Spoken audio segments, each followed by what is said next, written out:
America के राष्ट्रपति Donald Trump ने भारत से आने वाले सभी प्रोडक्ट्स पर 25% टैरिफ लगाने का ऐलान किया है।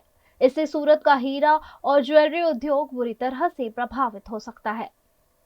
डोनाल्ड ट्रंप द्वारा भारत पर 25% टैरिफ लगाए जाने की घोषणा से सूरत के हीरा और ज्वेलरी उद्योग में हलचल मच गई है।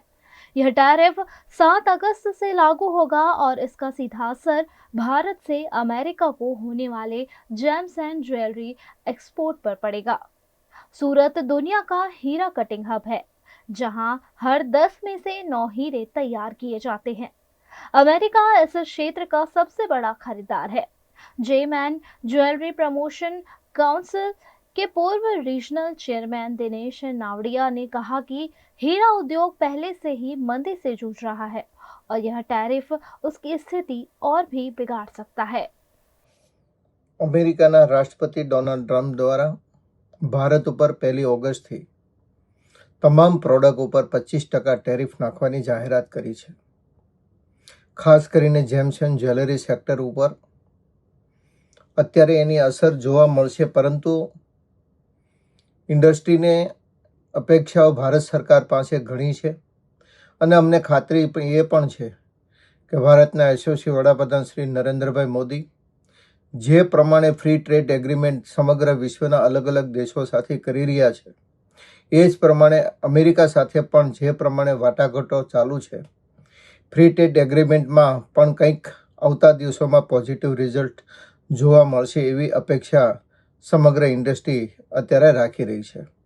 75% જેવું વર્લ્ડની જેમ્સ એન્ડ જ્વેલરી સેક્ટરની જે કંઈ ખરીદી થાય છે એ ફક્ત અમેરિકા દ્વારા થતી હોય છે, પરંતુ નેગેટિવ એપ્રોચ નહીં રાખતા એક ભારત સરકાર ઉપર ને ખાસ કરીને યશસ્વી વડાપ્રધાન શ્રી નરેન્દ્રભાઈ મોદી ઉપર વિશ્વાસ રાખીએ છીએ અમે, અને અમને ખાતરી છે કે આ બાબતે ચોક્કસ કંઈક પોઝિટિવ રિઝલ્ટ લાવશે કે જેથી કરીને આ ઇન્ડસ્ટ્રીને મોટું નુકસાન થતા બચે। ભારતથી અમેરિકામાં 25% જે હિસ્સો હતો આપણો, જે ટોટલ જેમ્સ એન્ડ જ્વેલરીનો એક્સપોર્ટ હતો, એમાં 25% જે હિસ્સો હતો, જેમ $10 બિલિયન આપણું જેમ્સ એન્ડ જ્વેલરીનું એક્સપોર્ટ અમેરિકામાં થતું હતું, જે અમેરિકા માટે આપણે પ્રમુખ સપ્લાયરમાંથી એક સપ્લાયર હતા। અને બીજી કન્ટ્રીઓમાં જે ઇમ્પોર્ટ થતું હતું, જેમ અમેરિકાનું સૌથી મોટું ઇમ્પોર્ટર આપણે હતા, એ સિવાય ચાઇના, ઇઝરાયલ અને ઇટલી જેવા કન્ટ્રીઓ બી એના ઇમ્પોર્ટરો હતા, એમની ઉપર પણ ડ્યુટી લગાવવામાં આવી છે। તો સરવાળે એવું થઈ શકે કે આપણે જેટલું એક્સપોર્ટ કરીએ છીએ ત્યાં જેમ્સ એન્ડ જ્વેલરી એક્સપોર્ટ કરીએ, આપણા માટે તો ઓપોર્ચ્યુનિટી ઘણી બીજી બધી કન્ટ્રીઓ છે, પરંતુ અમેરિકાના જે નાગરિકો માટે છે, અમેરિકાના નાગરિકોને આ ટોટલી વસ્તુ મોંઘી મળવા મળશે, કારણ કે 25% જે લગાવવામાં આવી છે એ ટોટલી વધારે લાગવા મળશે, એટલે આપણા કરતા વધારે ત્યાંના નાગરિકોને નુકસાન જશે, એ લોકોને ત્યાં વધારે ડ્યુટી પે કરવી પડશે।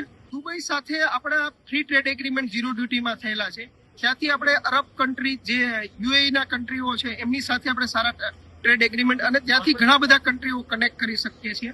એ સિવાય બીજા આપણે ઓસ્ટ્રેલિયન છે, ઓસ્ટ્રેલિયા સાથે ફ્રી ટ્રેડ એગ્રીમેન્ટ છે, તો આપણે હવે નવી ઓપોર્ચ્યુનિટી ગોતવાની જરૂર છે, ખાલી અમેરિકાના ઉપર આપણે બેસી રહેવું ના જોઈએ।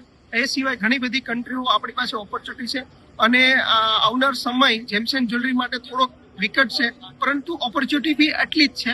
તો આપણે કોઈ વસ્તુને નેગેટિવ નહીં, પોઝિટિવ સાઈડ જોઈએ તો આપણા પાસે સારી ઓપોર્ચ્યુનિટી બીજા કન્ટ્રીઓ છે।